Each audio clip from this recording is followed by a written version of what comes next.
have found the state equation for a first order circuit, which is this circuit.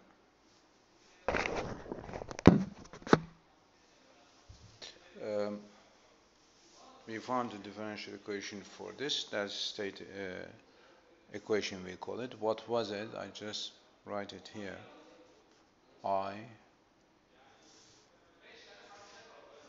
That I is at the same time is equal IL, inductor current, that is. So di over dt, inductor current's derivative, is equal minus R over L I plus V S over L. So that is state equation.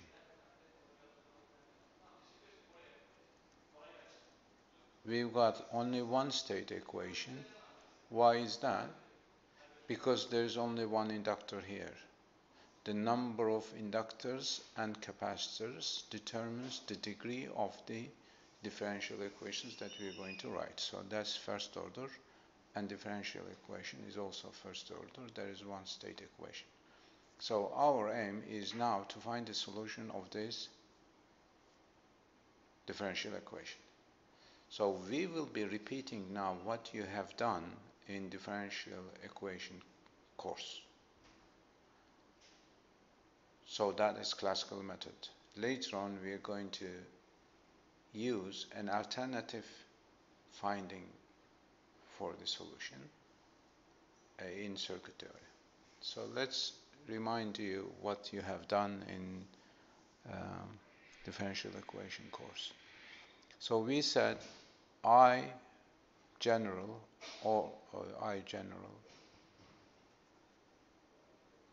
let me make it I general, this is inductor current, that is, because inductor current is the same as I. There is one current. That current is also the resistor current.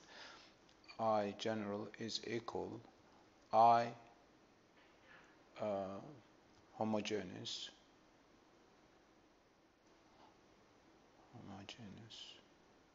plus I particular.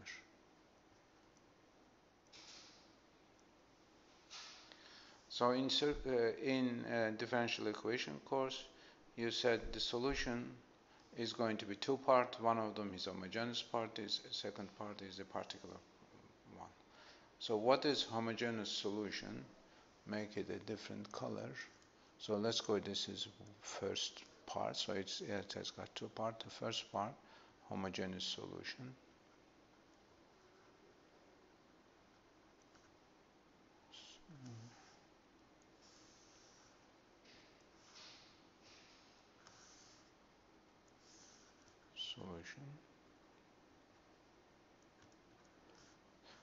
What it is, if you consider that Vs, independent voltage, source voltage, deactivated or removed or short-circuited, it becomes 0. So this equation becomes di over dt equal minus R over L I. So that's the differential equation. The solution of this differential equation has got a special name, that's homogeneous solution. We are going to find this first, and then find the second one, make a different color. Second is particular solution.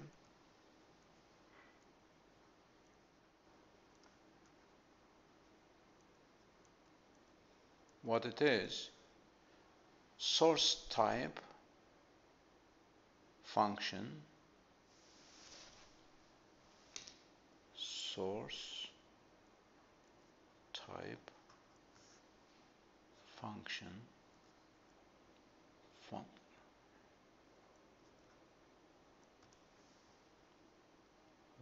which is solution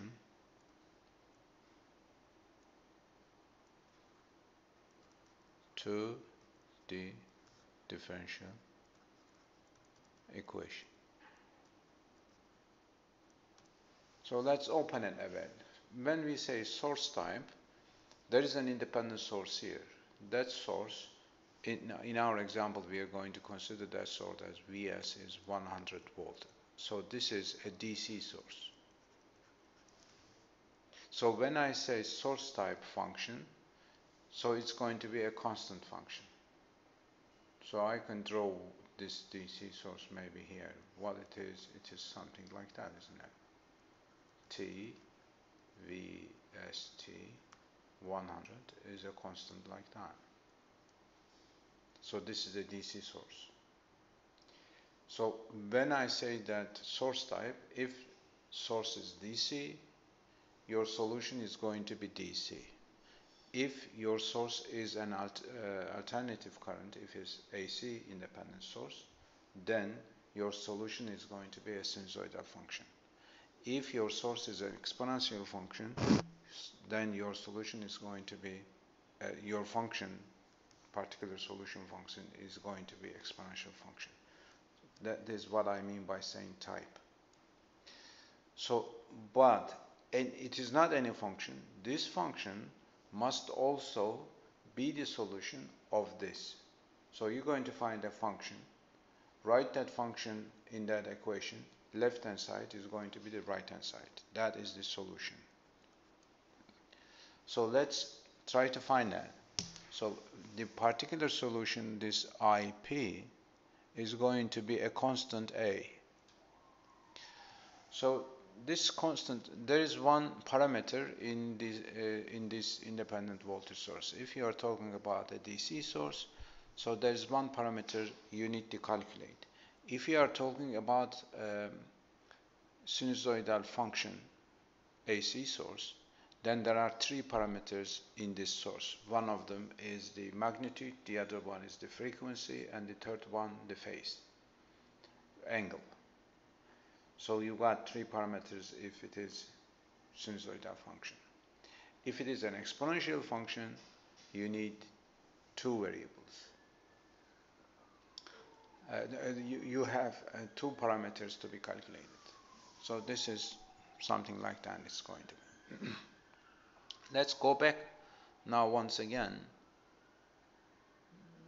Maybe we can finish this one right here. So if I apply what I said here, I am going to take the derivative of it, derivative of a constant A. So our aim is to find out what that A value is. There is one parameter in my function, and I am going to calculate that parameter. If that parameter is found, then I can say that my estimated constant particular solution is the right one. So derivative of this current, if this is constant, it is 0, equal minus R over L times A plus Vs over L. What you get from this, A is equal Vs over R. That is our particular solution. So that means I particular is equal Vs over R. So solution. So let's go back and come to this one. And we said homogeneous solution is the solution of this differential equation when this independent voltage source short-circuited, made zero, or deactivated. So we are going to estimate this time homogeneous solution, I homogeneous, I high, that represent homogeneous, and there is a T always, all the elements, current and voltages in circuit theory depends on time. I am not writing that T here. I high is going to be an exponential function in this form. So it is my estimation now. Let's say estimation here. Estimation. This is just an estimation. If my estimation is correct, true, then I should be able to calculate two parameters seen here. One of them is that C, the other one is that alpha. If I am able to calculate that C and alpha, and solution of this equation, then my estimation is correct. If somehow I cannot find that C and alpha, my estimated function is not true, because I can't find those out. So how I am going to calculate this C and alpha? Since it is going to be the solution of this differential equation, I am going to put that estimated function within the differential equation, or substitute IH with I here, then try to find what C and alpha is. Let's do it. Derivative of this gives you C times alpha e to the power a alpha t is the left hand side, is equal minus r over L this, that is C e to the power alpha t. C is different from 0. If it is C is equal to 0, that means our estimation is trivial estimated function. Why is that? Because 0 is the solution of this function, but it has no meaning, because you're saying that this is 0, so that means your general solution becomes a particular solution. That's why it is trivial. It becomes trivial if you choose that C equal to 0. If C is different from 0, that means you can divide the both sides with C. C disappears. And e to the power alpha t never becomes 0. Therefore, you can divide both sides with this. Conclusion is this: alpha is equal minus r over L. So we calculated one of the parameters in our estimated function. So what is left is that C. Now we are seeing I will be using initial condition of the given inductor in order to calculate that C. How I am going to use it? Because at the end I'm going to find a general solution. In this general solution, when t equal to 0, that means initial time, my inductor current is equal to this.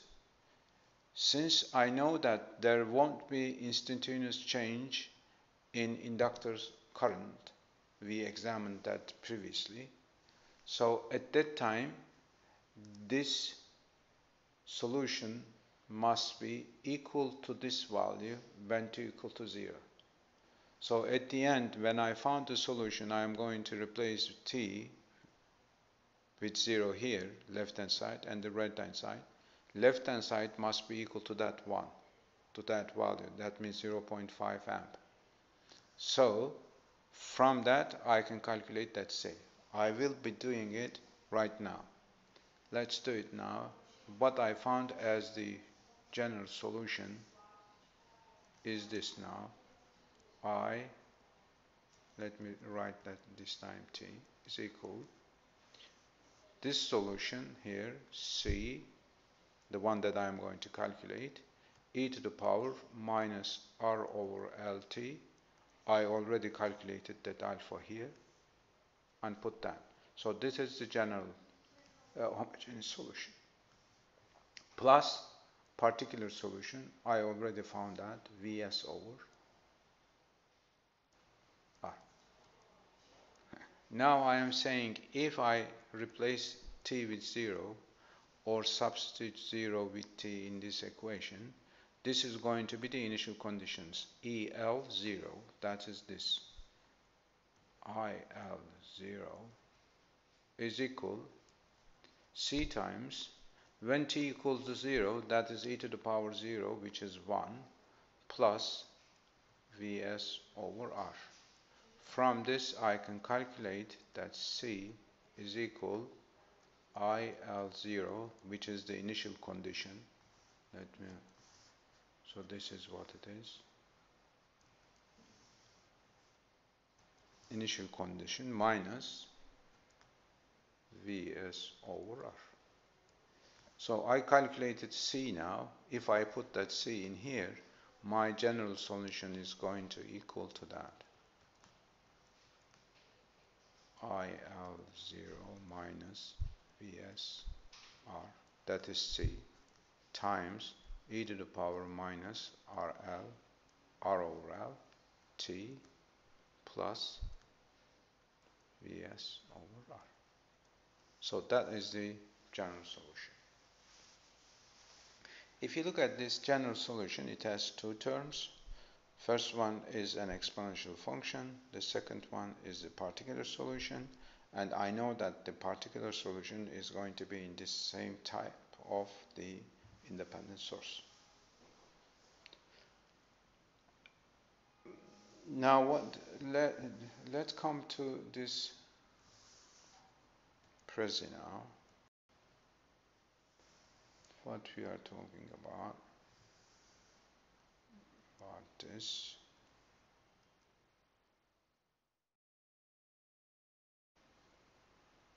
So what we have done is this. We found this, summation, so we end up with this. So if you put the numerical values here, it's going to end up with this. So if you look at that, that's our particular solution, that is Vs over R. Vs was 100 over R, 1 kilo ohm, so it gives you that. And this for example is R over L. That's alpha. Okay. So when we found this, at the end we solved a differential equation and find inductor current. That is not end of the analysis, because in order to finish the analysis we've got to find all the elements current and voltages. So we could do that because we found that since we found this, if you get the derivative of this current, multiply it with L, that's the definition relation, you get the voltage of the inductor. Inductor current is equal to resistor current. I already know that from the circuit. You can easily say that. This current is also equal to that element current. They are connected in serial.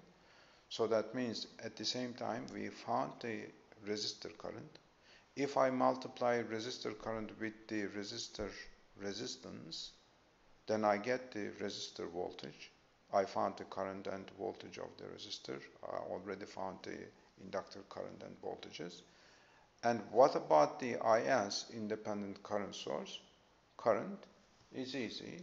Here you are. So this here,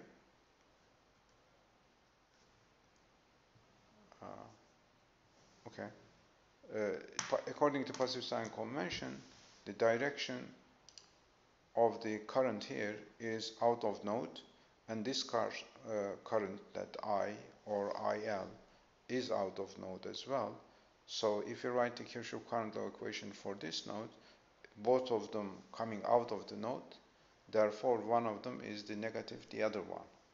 So that means here you are, IST is minus ILT. We found the ILT, so we can find the IST. So we found independent current source current, independent voltage source current, and we already know the voltage of this element. So I call it full analysis. That means once you found the state variable, then you can calculate all the other elements, current and voltages. Let's go back and examine this solution that we found mathematically on a graph. So we're going to see now this graph. That's a mathematical solution. By looking at the mathematical solution, we could do interpretation about the physical quantities related to that solution. What I mean is this. We said the mathematical equation, a mathematical solution that is, has got two parts. One of them is this, which is homogeneous solution, and this is the particular solution. So this is exponentially reducing function, isn't it? That is reducing. And that is a constant as the type of the independent source. So summation of this and this, so this originally, if you draw this blue only, it's going to come from 0.4 down to here. So when you add that 0, 1, it moved up 0, 1 value. So if you look at the first 25 millisecond here, after that time, my first term becomes 0, isn't it? What is left is this. So since this part becomes 0, we call this time interval, that's the red one, is transient time or transient solution. Why we say it transient solution? Because it disappears after that time. The effect of this function here disappears. After that, the only part of the solution that I observe is that particular solution. So after that time, this green one, after that time, I will be observing only the particular solution. So we've got to pay attention a bit here. Since this is a decreasing function, we said so. If it were increasing function, so that means that is not negative but positive, that sign, then this is increasing. If it is increasing, that won't be the transient solution, because when it is increasing, it does not disappear. It becomes effective.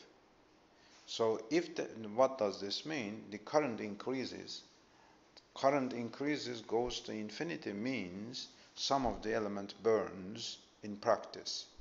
In theory, we call it circuit is not stable. It is unstable.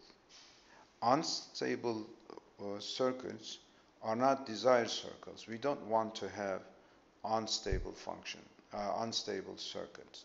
Circuit must be stable. Do you pay for an unstable circuit included device to buy?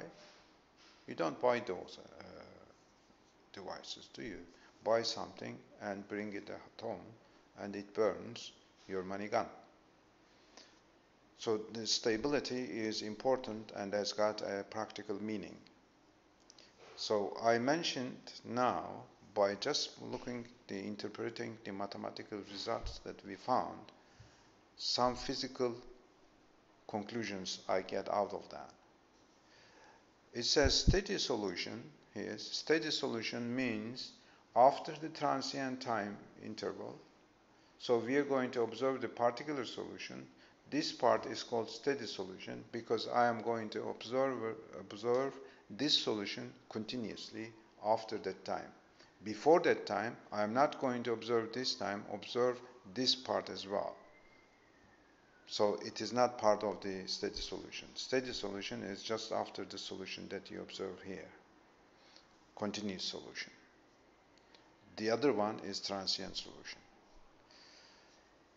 So if you look at the characteristic root, the eigenvalues that you mentioned you have seen in differential equation course, that eigenvalue is a characteristic root, and this determines the sign of this characteristic root determines the stability or not. So eigenvalue mathematically gives some information about the stability of the circuit. That's why we call it is important. What else is important? So you can say that this is assume that this sign is negative and this is a decreasing function, but L over R is called time constant. This time, depending on this time constant, so you could increase the transient time interval or decrease it. If the time constant is small, that is the tangent at that point. If this is small, that means by choosing the element parameter values, you can reduce this time constant or increase it. When you reduce it, that means your decreasing functions or your transient time interval decreases. If you increase the time constant, that means you are increasing the transient time. That means that blue function affect a longer time. So that is the relation between physics and mathematics. So that's why it is a bit important. Uh, One more thing that I would like to say just before finish. So the circuit that we examined here is a first order circuit, but we can generalize that. When it is first order, we find here in the inductor currents and then calculated all the elements current and voltages. So that means we had just one differential equation, that is state equation. State variable was in the inductor current. Once we found the inductor current, we found all the elements current and voltages represented in here. So if you make the generalization on that, so this differential equation, that means state equation, the order of this state equation is the number of inductors and the number of capacitors gives you the number of um, linear differential equations that you're going to see. That means the number of state equations. Number of state variables in these state equations are inductors currents, and the capacitors voltages. These are the state variables. Once you found these state variables, that is inductors currents and the capacitor voltages, then you can calculate all the elements current and voltages. So if we consider these state variables and this second group of equations, these are called linear system equations. So any linear system can be represented by these linear system equations. Part of it is state equations. So this is the general form of it. And